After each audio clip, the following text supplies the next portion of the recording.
एक ऐसा अंतर्राष्ट्रीय ख्याति प्राप्त मानव जो गुरु प्रेरणा से पिछले 20 वर्षों से वानप्रस्थ जीवन जीते हुए 24 घंटे मानवता की सेवा में संलग्न है।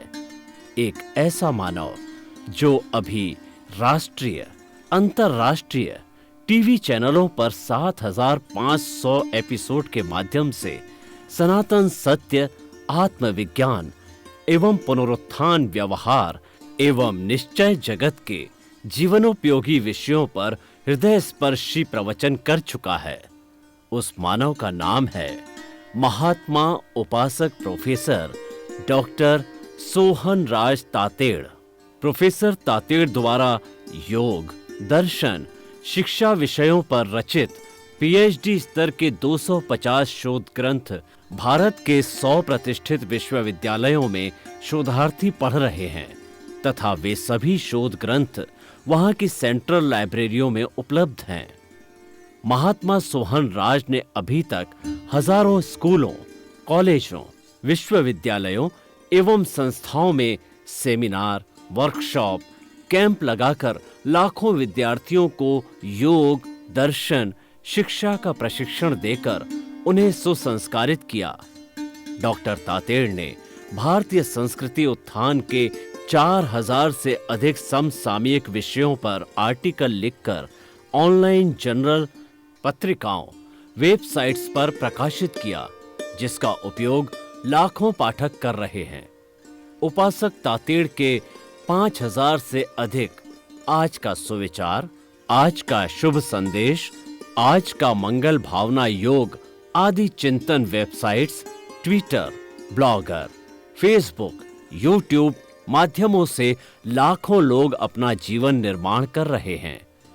मानवता के मसीहा ऐसे महामानव महात्मा सोहन राज तातेड़ के प्रोफाइल को अभी तक विश्व के 20 लाख दर्शक यूट्यूब पर, 12 लाख गूगल पर एवं लाखों दर्शक फेसबुक, ब्लॉगर, ट्विटर और इंस्टाग्राम पर देख चुके हैं। सुनिए, देखिए, समझिए सनातन सत्य। जैसी दृष्टि वैसी सृष्टि, दृष्टि विज्ञान, कुदरत, कुदरती रचना एवं कुदरत के कानून से शाश्वत सुख की प्राप्ति। जोधपुर के परम पूज्य महात्मा उपासक प्रोफेसर डॉक्टर सोहन राज तातेड़ के निर्देशन में सनातन सत्य, जैसी दृष्टि वैसी सृष्टि, दृष्टि विज्ञान।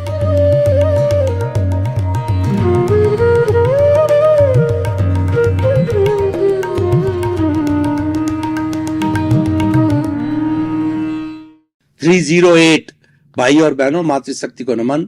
स्टूडियो में आपका हार्दिक स्वागत है, अभिनंदन है, सत्कार है।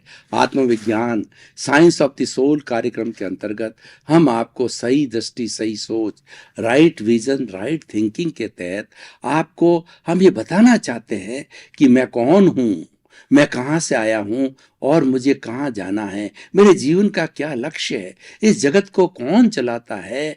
इन सब बातों का जो है हमें आपको जानकारी कराना है और ये जानकारी होने के बाद में आप निर्णय ले पाओगे कि मुझे किस दिशा में जाना है। हम आपको दृष्टि विज्ञान देते हैं, यही हमारे इस कार्यक्रम का मूल उद्देश्य है और ये सारा कार्य हम अलग अलग एपिसोड्स के माध्यम में से करते हैं।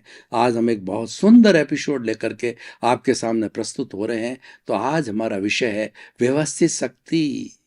भाई और बहनों, व्यवस्थित तत्व की शक्ति का अर्थ यह है कि इस जगत का नियंता कौन है, इस जगत को चलाने वाला कौन है, ये सारा चराचर जगत कैसे चलता है, उसके बारे में हम आपको बताना चाहते हैं कि वह व्यवस्थित शक्ति से चलता है।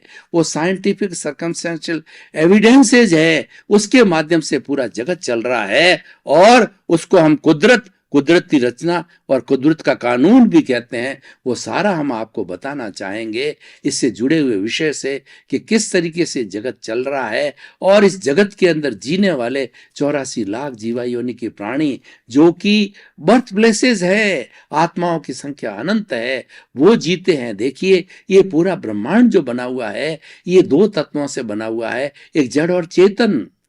जड़ होता है वो गलन मिलन धर्मा होता है, और वो वर्ण गंध रस वाला होता है, वह जड़ कहलाता है। जड़ में कोई अनुभूति नहीं होती, कोई फीलिंग नहीं होती। और चेतन किसे कहते हैं? असंख्य चेतना में परमाणुओं के पिंड को चेतना कहा जाता है। चेतना में फीलिंग होता है, सुख दुख की अनुभूति होती है, और चेतना प्रजनन करती है, चेतना ग्रोथ करती है। ऐसी 9 कैरेक्टरिस्टिक चेतना की होती है, जिसको कि विज्ञान ने भी माना है कि जिसमें ये 9 कैरेक्टरिस्टिक होती है वह कॉन्शियसनेस होती है। दूसरे अर्थों में विज्ञान आत्मा को मानता है, सीधा सीधा न माने तो कॉन्शियसनेस के रूप में मानता है। यानी ये आध्यात्मिक वैज्ञानिक जो है ये समन्वय की बात है, इसको पूरे ब्रह्मांड ने माना है। तो अब इस जगत को चलाने वाला कौन है? तो सबसे पहले व्यवस्थित शक्ति क्या है? यानी व्यवस्थित शक्ति कुदरत है। साइंटिफिक सर्कमस्टेंशियल एविडेंस से जो कुदरत है, कुदरत किसे कहते हैं? कि ये जो चराचर जगत है, इसके अंदर 84 लाख जीवायोनि के प्राणी, जड़ और चेतन मिलकर के ये कुदरत बनती है, ये व्यवस्थित शक्ति बनती है। इसके अंदर कॉन्शियसनेस भी होती है, चेतन भी होता है और जड़ भी होता है। जो जड़ होता है वो साधन है, और जो चेतन होता है वह साध्य कहिए या कर्मों के भुगतान को जीवन जीने वाला है। तो वो एक तरीके से साध्य हो गया, और जड़ है उसका साधन हो गया। तो अल्टीमेट जो साध्य है वो मुक्ति है। और ये जो उदय भाव है ये सारा पौद्गलिक है, जो हमारा जो हम पीछे से लेकर के आए हैं ये सारा पौद्गलिक है। और यही समस्त पूरा चराचर जगत, कॉस्मॉस, एनवायरमेंट, ये हमारी प्रकृति, ये हमारी नेचर माँ, ये साइंटिफिक सर्कमस्टेंशियल एविडेंसेस, ये सारा जो है ये जगत है, ये सारा जो है वह व्यवस्थित शक्ति है, और ये यही सारी कुदरत है। अब कुदरती रचना की बात करते हैं, तो ये कुदरती जो रचना है, ये जो व्यवस्थित शक्ति है, ये 5 जो हमारे एलिमेंट से बनी होती है। These are the 5 basic elements. What are those are the earth, water and fire and air and our sky. पृथ्वी, जल, अग्नि, वायु और आकाश, ये 5 भूतों से सारी सृष्टि बनी है। और कोई भी जीवित प्राणी है जब जन्म लेता है तो इन 5 भूतों से जन्म लेता है। माँ के गर्भ में जब बच्चा आता है तो सबसे पहले जब क्या होता है कि माता का तो अंडज और पिता का शुक्राणु है, ये दोनों आपस में मिलन करते हैं, सेक्सुअली होते हैं। तो मिलन करके दोनों आत्माएं मर जाती है, मर करके तीसरी आत्मा को जन्म देते हैं, जिसको हम भ्रूण कहते हैं, वो एम्ब्रियो कहते हैं। और वो आत्मा 9 महीने तक माँ के गर्भ में रहती है। एम्ब्रियो बढ़ता जाता है, 1 महीने से 9 महीने का पूर्ण होता है। पूर्ण होने के बाद में बच्चे के रूप के अंदर वह नर और मादा के रूप में, वो जो है लड़का लड़की के रूप के अंदर वो जन्म लेते हैं, बच्चा बच्ची के रूप में जन्म लेते हैं। और वो जन्म लेकर के ही वो व्यवस्थित शक्ति के ताबे आ जाते हैं, उसके अधीन आ जाते हैं, उसके पराधीन होते हैं, और वही उसका संचालन करते हैं। तो ये तो सारी हो गई हमारी पंचभूतात्मक, ये हमारी सृष्टि पंचभूतात्मक है, ये कुदरती रचना है। और कुदरती रचना का एक दूसरा अंग ये है कि ये कुदरती रचना चलती कैसे है। तो 6 एलिमेंट्स जो है, जो इस पर इसको भुगतने वाले हैं, इसको चलाने वाले हैं। कौन कौन से 6 एलिमेंट है? पहला मैंने बात कही जड़ है। जड़ मैंने परिभाषा दे ही चुका हूं कि गलन मिलन धर्मा होता है, और जड़ में फीलिंग नहीं होती है। जैसे जड़ के तौर पे मैं आपको बताना चाहता हूं, जड़ का छोटा से छोटा जो अंग है वो परमाणु कहलाता है। भगवान महावीर ने कहा है कि शुद्ध परमाणु वह है जो इनडिविजिबल है, इनडेस्ट्रक्टिव है। वह न तो टुकड़े हो सकते हैं, न उसको समाप्त किया जा सकता है, और न विज्ञान की किसी भी दूरबीन से वो देखा जा सकता है। वो तो केवल अवधि ज्ञानी, मनोपर ज्ञानी और केवल ज्ञानी ही उस विशुद्ध परमाणु को देख सकते हैं, और कोई नहीं देख सकता है। और ये एक परमाणु से द्विपरमाणु होते ही ये अशुद्ध हो जाता है। सिंगल परमाणु शुद्ध होता है, प्योर तत्व होता है। जड़ का प्योर तत्व परमाणु होता है। द्विपरमाणु, चतुर्परमाणु, अष्ट परमाणु, और ये बढ़ते बढ़ते अणु बनता है। असंख्य जब परमाणु मिलते हैं अणु बनता है, और अणु बन करके और ये सारी जो हमारी जड़ की जो सृष्टि सामने आती है, मकान है, ये हमारी रेलगाड़ी है, हवाई जहाज है, और ये हमारा टेबल है, फर्नीचर है, घर है, और हमारा वो जितने की जीवन के साधन है, जो निर्जीव तत्व है वो सारा जड़ तत्व है। और दूसरा जो चेतन तत्व होता है वह मैंने बताया कि वह फीलिंग करता है और वह हिलता है, डुलता है, और उसकी 9 करैक्टरिस्टिक बताई है। वह कर्मों को भुगतने वाला होता है। वो चाहे जो है वो एकेंद्रीय है, द्वेंद्रीय हो, त्रिएंद्रीय हो, चतुरेंद्रीय हो, पंचेंद्रीय हो, और नरक गति हो, तिरंज गति हो, मनुष्य गति हो और देव गति हो। छोटा से छोटा वायरस होता है, बड़ा से बड़ा मनुष्य होता है। सब कर्मों के अधीन अपने कर्म भुगतते हैं और इस सृष्टि के अंदर जन्म लेते हैं, और भुगतान सारा होता है वो जड़ के माध्यम से होता है। तो हम तत्वों की बात कर रहे थे। ये सृष्टि जो है, रचना क्या है? पहला जड़ हो गया, दूसरा चेतन हो गया। और जड़ और चेतन ये जो कभी गति करना चाहते हैं, मैं ये हाथ हिलाना चाहता हूं, तो पूरे ब्रह्मांड के अंदर जो है गति सहायक तत्व, मोशन, वो पूरा एक द्रव है, वो पुद्गल है, वो अमूर्त है, और वह जो है वो दिखाई नहीं देता है।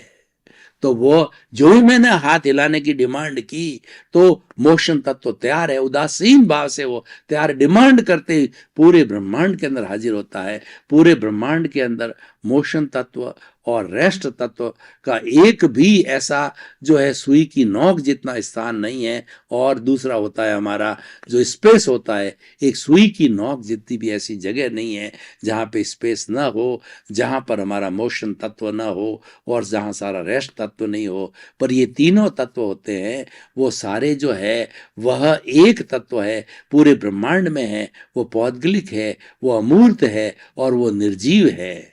तो वो हमारे जो इस चेतन तत्व की सहायता करते हैं कर्म के भुगतान में, सुख दुख की प्राप्ति करने के अंदर।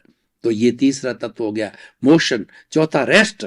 अगर जड़ और चेतन जो है, एक ट्रेन है, भाग रही है और रुकना चाहती है, और जो ही उसने, जो ड्राइवर ने बटन दबाया, तो ही इसका मतलब उसने डिमांड की कि मुझे रुकना है, तो डिमांड करते ही पूरे ब्रह्मांड के अंदर जो तत्व हमारा जो मोशन रेस्ट तत्व है वो हाजिर हो जाता है। ट्रेन रुक जाती है, हाथ हिलना रुक जाता है, और व्यक्ति दौड़ता हुआ व्यक्ति स्थिर हो जाता है। मोशन वाली कोई चीज रेस्ट तत्व, स्थिति सहायक तत्व से जो है, जो पूरे ब्रह्मांड में मौजूद है, वह हो जाती है। और पांचवा टाइम होता है। टाइम का जो मिनिमम जो अंश होता है, वह एक पलक झपते ही समय बोलते हैं। एक पलक झपते ही असंख्य जो है वो समय निकल जाते हैं। छोटा से छोटा रूप, उससे बड़ा अवालिका होता है, फिर सेकंड होता है, फिर मिनट होता है, फिर घंटा होता है, और फिर क्या है, रात होता है, दिन होता है, और उसके बाद के ना सप्ताह होता है, और पक्ष होता है, वर्ष होता है, और शताब्दी होती है, और अवसर्पिणी काल, उत्पसर्पिणी काल का पूरा काल चक्र, 20 करोड़ का काल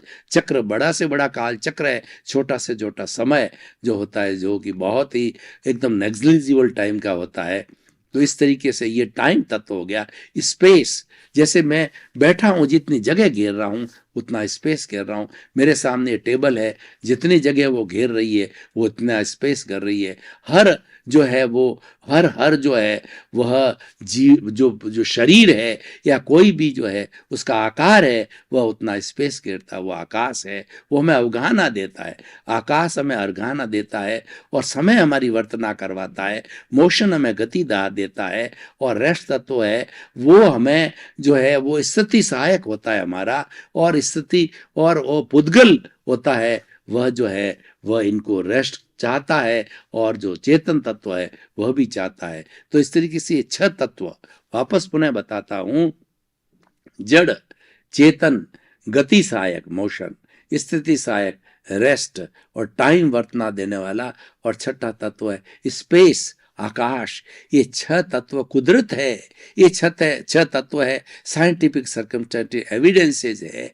यही जो है, और यही द्रव्य क्षेत्र काल भाव, यही काल स्वभाव कर्म पुरुषार्थ नियति है, यही ये जगत के नियंता है। यही चलाने वाले जगत को, और इसके अंदर खेलने वाला अपने अपने कर्मों के अनुरूप जो है, जो चेतन खेलने वाला है। काबी गाय रंग मंच ये जगत है, और कर्म खिलवनहार, नाना रूप बनाए के और चेतन खेलनहार। इस जगत के अंदर जो ये चेतन आता है वो अलग अलग रूप बना करके आता है, और संसार ये रंग मंच है, और इस पर नाटक खेल खेलते हैं, रामलीला होती है, कोई राम बनता है, कोई सीता बनती है, कोई जो हनुमान जी बनते हैं, और कोई रावण बनता है, कोई विभीषण बनता है। ये सब अपने अपने रोल निभा करके, रोल पूरा करके चले जाते हैं। जितने हम आयुष्य लेके आते हैं इस रंगमंच के ऊपर, हमारा भुगतान करके, लेकर के, दे करके हम पुनः चले जाते हैं, फिर पुनः आते हैं, और ये चक्र चलता रहता है। तो इस तरीके से ये सारा कराने वाली है वह व्यवस्थित शक्ति, समझने की है। करता है वह व्यवस्थित शक्ति है, मनुष्य करता हो ही नहीं सकती है। इस व्यवस्थित शक्ति ने, इस कुदरत ने, और ये जो सारा कुदरती कानून के तहत चलता है। कुदरती कानून क्या कहता है? कुदरत ये कहती है कि जब कोई भी प्राणी जन्म लेता है, क्योंकि जो जो जो जो निर्जीव है, वो जड़ है, उसका तो कोई जन्म होता नहीं है, वो तो गलता है, मिलता है, चाहे उसको जन्म मानो या गलन मिलन धर्मा मानो। एक जो कभी अभ्रक से भोडल बन गया, भोडल से मिट्टी बन गई, मिट्टी से सोना बन गया, सोना से जो है चांदी बन गई। 106 तत्व जो हमारे जो हमारे फिजिसिस्ट ने बताए हैं, भौतिक विज्ञानियों ने बताए हैं, कुल 106 तत्व की रचना अभी तक हो चुकी, खोज हो चुकी है। तो वो सारे जो है जड़ तत्व है, और ये गलते हैं, मिलते हैं, तो इनका हम जन्म न माने, गलना मिलना है। लेकिन ये जो चेतन तत्व है, वो जो अपने कर्मों के अधीन, आयुष्य के अधीन जो है, नरगति, तिर्यंच गति, मनुष्य गति, देव गति, और अगर शुद्ध हो गया तो मुक्त चला गया, वो तो लास्ट अवस्था होती है। या एकेंद्रिय, द्वेंद्रिय, त्रियंद्रिय, चतुरेंद्रिय, पंचेंद्रिय के रूप में वो जन्म लेता है, अपने कर्मों के अधीन, अपने आयुष्य के अधीन जो है वो जन्म लेता है। तो सारा जो ये जो होता है, ये व्यवस्थित शक्ति करवाती है। और जैसे जैसा कर्म लेके आया है, जैसे जैसे उसका भुगतान है, उसके अनुरूप निमित्त खड़ा कर देती है। और ये निमित्त खड़ा करना, संयोग जुटाना जो है, ये सारा कार्य है व्यवस्थित शक्ति के। इसका मतलब कर्ता व्यवस्थित शक्ति है, हम कर्ता नहीं है, हम तो निमित्त है। मैं जैसे किसी स्वयं को कर्ता मानना, दूसरे को भी, किसी भी प्राणी को कर्ता मानना, ये मिथ्या ज्ञान है, ये वेल्डिंग है, ये अज्ञान है। अपने आप को कर्ता मानना ये सबसे बड़ा ज्ञान है, और इस ज्ञान के कारण ही हम भटकते रहते हैं। और ज्ञानी कोई हमें ज्ञान दे देता है, कर्ता तुम नहीं हो, कर्ता तो व्यवस्थित शक्ति हो, तुम तो एक संजोग हो, तुम एक संजोग के रूप में काम करो, कभी भी कर्ता मत बनो। No doership, no ownership. न तो आपको कर्ता बनो, और न कोई भी आपके पास में जड़ रूपी साधन। ये शरीर भी जड़ है, आपके धन संपत्ति मकान और आपकी पद प्रतिष्ठा, ये सब जड़ है। ये जड़ रूप का ऑनर मत मानो। ये तो आपको कर्मों के अधीन आपको मिली है, और ये समाप्त होने वाली है। ये आपके शरीर के साथ में समस्त चली जाए। कितने ही बड़े विद्वान हो, कितने ही बड़े हो आप, चीफ मिनिस्टर हो, चाहे आप जो है प्राइम मिनिस्टर हो, चाहे आप प्रेसिडेंट हो, और बहुत बड़े आचार्य हो, बहुत बड़े नेता हो, ये सब जो है ये समाप्त होने वाले हैं। ये सब जो है वो इनका अंत होने वाला है। लेकिन तुम तो शाश्वत सत्ता हो, जो आत्मा हो वो शाश्वत सत्ता है। उस पर ये कानून लागू नहीं होता है, और तुम्हारे कर्मों के ऊपर, तुम्हारे जड़ चीजों के ऊपर जो है, तुम्हारे भुगतान के ऊपर, तुम्हारी कॉजल बॉडी, लिंग शरीर, और हमारा आपका जो है वो प्रारब्ध है, और आपका जो है वो कहना चाहिए उदय भाव है, उस पर सब ये सब जो है व्यवस्थित शक्ति लागू होती है। आत्मा के ऊपर व्यवस्थित शक्ति लागू नहीं होती, वो एरिया, क्योंकि वो तो स्वतंत्र है। प्रतंत्र होने के बाद ही व्यवस्थित शक्ति लागू होती। कुदरत की रचना और कुदरत का कानून लागू होता है कि जैसा आपका उपादान है, वैसा निमित्त ला करके, वैसा संजोग ला करके ये खड़ा कर देगी। कोई पक्षपात नहीं करती है, व्यवस्थित शक्ति है। उसकी ड्यूटी यही है कि जैसा आपका उपादान, जैसा उदय प्रारब्ध आया, वैसा वैसा व्यक्ति, जिसके साथ आपने पूर्व जन्म के अंदर जो किसी समय के अंदर दुर्व्यवहार किया था, जिसके साथ आपने अच्छा या बुरा, सेवा का या दुख का या कष्ट का व्यवहार किया है, या सुख का किया है, वैसा व्यक्ति लाके आपको खड़ा देगा। आपके पुत्र के रूप में, श्रवण कुमार पुत्र के रूप में जन्म लेगा, जीवन भर आपकी सेवा करेगा। आपको ऐसी पत्नी लाके देगा कि जीवन भर सुख पहुंचाएगी। और आपने अगर पापोदय किसी के साथ बुरा बर्ताव किया है, तो वही पत्नी बन करके, वही बेटा बन करके आपके आएगा, और जीवन भर आपको सताता रहेगा, दुख देता रहेगा। ऐसी कर्कशा पत्नी आ जाएगी कि वह आपको कोर्ट के अंदर खड़ा कर देगी, और वह आपके ऊपर कोर्ट केस लागू कर देगी। वो बच्चों को भड़का देगी और सब भुगतान करेगी। आपका जितना भी धन दौलत है उसको चाट जाएगी, उसको समाप्त कर जाएगी, उसको आनंद के साथ जिएगी और आपको तरसते रहोगे। तो भाई और बहनों, ये सारा व्यवस्थित शक्ति का काम है। तो आप अपने आप को नो डूअरशिप, नो ऑनरशिप, आपको तो अपना निमित्त मानो कि मैं लेके आया हूं, ये भुगतने के लिए मिला है, ये अलग है और मैं अलग, वो दोनों साथ रहते हैं। और हम इस शरीर के अंदर आत्मा और इस शरीर दोनों साथ रहते, लिए शरीर मेरा पड़ोसी है, उसको पड़ोसी के रूप में मानो। और इसका कार्य अलग है, ये तो भुगतने वाला है, ये तो लेकर के आया है। और मैं तो जो है, मेरा तो अशरीरी हूं, मैं तो शाश्वत सुख वाली जो है मूल रूप में वैसी आत्मा हूं, मुक्त आत्मा हूं। लेकिन मेरी एविडेंस हो गई है, ये बीच के अंदर जो है वो एक वेल्डिंग पड़ गया है, वो शरीर और आत्मा के बीच में वेल्डिंग है, वो ज्ञान है, ये दोनों को इस जीवन के अंदर जोड़े रहती, जन्म जन्मांतर में जोड़े रहती। ज्ञानी पुरुष मिलता है, ज्ञानी पुरुष वेल्डिंग को काटने का रास्ता बता देते हैं, सम्यक दर्शन दे देते हैं। वही हमारा उद्देश्य है। इस हमारे इस आत्मविज्ञान कार्यक्रम का उद्देश्य है कि आपका वेल्डिंग टूटे, आपको सम्यक दर्शन मिले, आपको सम्यक ज्ञान मिले और आप जो है सही दिशा को प्राप्त हो जाओ। आपका धीरे धीरे वेल्डिंग टूट जा रहेगा, टूट होकर शरीर अलग हो जाएगा, आत्मा अलग हो जाएगी। और आत्मा तो मूल शुभ स्वभाव में है ही है, उसमें कुछ नहीं करना है, वो तो बंधी हुई है। जो ही कार्बन शरीर अलग हुआ तो ये बंधी हुई आपसे अलग हो जाएगी और ये सिद्ध बुद्ध मुक्त बन जाएगी। तो भाई और बहनों, हम इस एपिसोड को जो है आप अब ओपन टू ऑडियंस करते हैं, यानी इसकी सार्थकता मालूम करते हैं, इसकी रिलीवेंस, इसकी सामाजिक उपयोगिता और इसकी जो है वर्तमान में क्या प्रासंगिकता। हम कहना चाहेंगे कि व्यवस्थित शक्ति हमारा संचालन करती है, उसमें टांग मत अड़ाओ। मन वचन काया तथा उससे जुड़ी हुई हर अवस्था मात्र कुदरती रचना है, उसके अंदर टांग मत अड़ाओ। स्थूल संयोग, सूक्ष्म संयोग, वाणी के संयोग सब पर है, पराधीन है। यह ज्ञान मेरे हृदय में संस्थापित रहे। कोई दखल करूं नहीं, इसका अर्थ हुआ कि कोई मेरी तरफ से जो है उसको मान्य करूं, उसके अंदर टांग नहीं अड़ाऊं, उसमें दखल नहीं करूं, उसमें डिस्टर्बेंस नहीं करूं, उसको जो है मैं उसको व्यवस्थित शक्ति को मानूं। जो कुछ भी मेरे साथ घटित हो जाता है हुआ सो व्यवस्थित। इसका अर्थ यह है कि मैंने व्यवस्थित माँ है, जो व्यवस्थित शक्ति है, उसकी आराधना की है कि जो कुछ वो कर रही है सही कर रही, हुआ सो न्याय, उसको न्याय मानना, उसको प्रोटेस्ट नहीं करना कि ये गलत कर रही है, क्योंकि वो गलत करती नहीं है।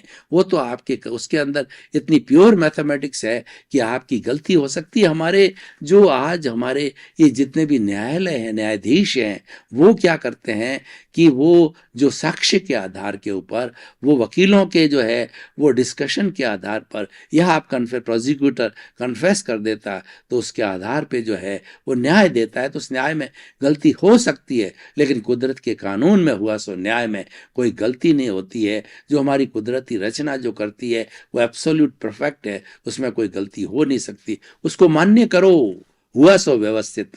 यानी जो कुदरती कानून है उसको मानना, कुदरती रचना और कुदरत को मानना, कुदरत को समर्पित रहना, उसकी अवहेलना नहीं करना, उसको दखल नहीं करना, उसकी ड्यूटी है। वो तो जैसा आपको पता नहीं है कि आप पिछले जन्म में क्या करके आए हो, उसको पता है। तो व्यवस्थित शक्ति जो है वैसा व्यक्ति सामने लाके खड़ा कर देगी। आपने पूर्व जन्म के अंदर किसी का मर्डर किया है, तो जिसका मर्डर किया है वो आपके सामने समय आने पर, आपका प्रारब्ध और उदय होते ही वो आपके सामने खड़ा हो जाएगा।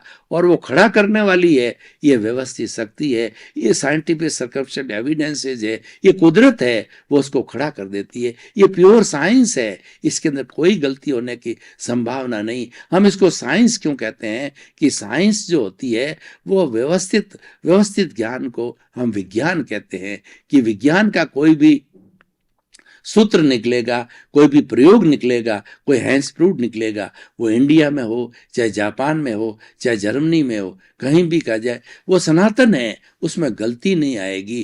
क्योंकि लाइट यहाँ भी जलती है, अमेरिका में भी जलती है, और जो विज्ञान ने जो जो सुविधाएं दी है पूरे विश्व के अंदर जलती है। 210 देशों के अंदर वो वैसी होती है, उसमें कोई फर्क नहीं आता है कि यहाँ की बिजली अलग है, वहाँ की बिजली अलग है। ऐसा नहीं है यहाँ का पानी अलग है, वहाँ का पानी अलग है, ऐसा कुछ नहीं। जो फिल्टर्ड वाटर है सब एक सा होता है। तो इसीलिए उस जो है ये साइंस है, इसीलिए इसको साइंटिफिक सर्कमस्टेंशियल एविडेंसेस कहते हैं। वैसी एविडेंसेस होती है जो आपको पता नहीं है, लेकिन वो कुदरती होती है। वो नेचर माँ के बाहर तो कोई है ही नहीं है। पूरा विश्व, पूरा ब्रह्मांड है इस नेचर के अधीन आ गया, साइंटिफिक सर्कमस्टेंशियल एविडेंसेस के अधीन आ गया। कुदरत के ऊपर कोई नहीं है। कुदरत, कुदरती रचना, कुदरत के कानून के तहत सारा विश्व संचालित होता है। हमें उसको चैलेंज नहीं करता है।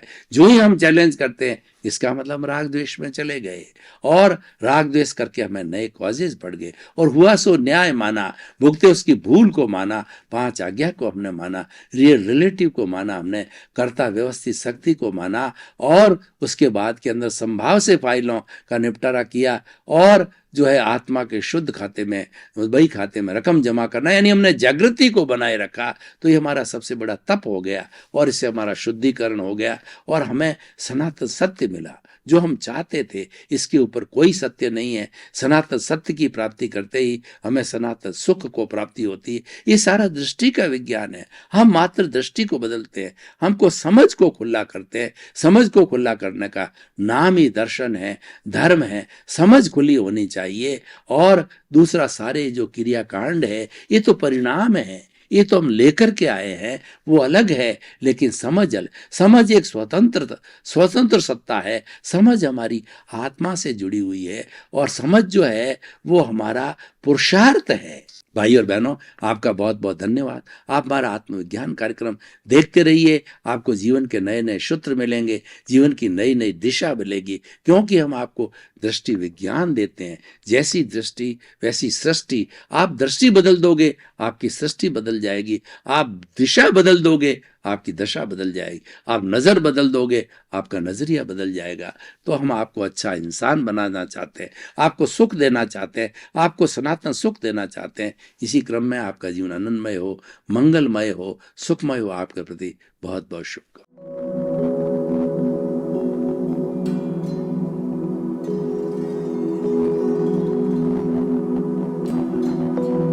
एक ऐसा अंतर्राष्ट्रीय ख्याति प्राप्त मानव जो गुरु प्रेरणा से पिछले 20 वर्षों से वानप्रस्थ जीवन जीते हुए 24 घंटे मानवता की सेवा में संलग्न है। एक ऐसा मानव जो अभी राष्ट्रीय, अंतर्राष्ट्रीय टीवी चैनलों पर 7,500 एपिसोड के माध्यम से सनातन सत्य, आत्मविज्ञान एवं पुनरुत्थान व्यवहार एवं निश्चय जगत के जीवनोपयोगी विषयों पर हृदय स्पर्शी प्रवचन कर चुका है। उस मानव का नाम है महात्मा उपासक प्रोफेसर डॉक्टर सोहन राज तातेड़। प्रोफेसर तातेड़ द्वारा योग, दर्शन, शिक्षा विषयों पर रचित पीएचडी स्तर के 250 शोध ग्रंथ भारत के 100 प्रतिष्ठित विश्वविद्यालयों में शोधार्थी पढ़ रहे हैं, तथा वे सभी शोध ग्रंथ वहां की सेंट्रल लाइब्रेरियों में उपलब्ध हैं।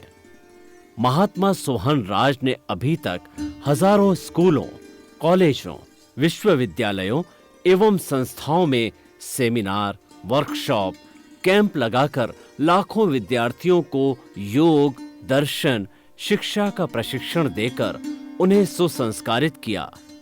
डॉक्टर तातेड़ ने भारतीय संस्कृति उत्थान के 4000 से अधिक समसामयिक विषयों पर आर्टिकल लिखकर ऑनलाइन जर्नल, पत्रिकाओं, वेबसाइट्स पर प्रकाशित किया, जिसका उपयोग लाखों पाठक कर रहे हैं। उपासक तातेड़ के 5000 से अधिक आज का सुविचार, आज का शुभ संदेश, आज का मंगल भावना योग आदि चिंतन websites, Twitter, blogger, Facebook, YouTube माध्यमों से लाखों लोग अपना जीवन निर्माण कर रहे हैं। मानवता के मसीहा ऐसे महामानव महात्मा सोहन राज तातेड़ के प्रोफाइल को अभी तक विश्व के 20 लाख दर्शक यूट्यूब पर 12 लाख गूगल पर एवं लाखों दर्शक फेसबुक, ब्लॉगर, ट्विटर और इंस्टाग्राम पर देख चुके हैं।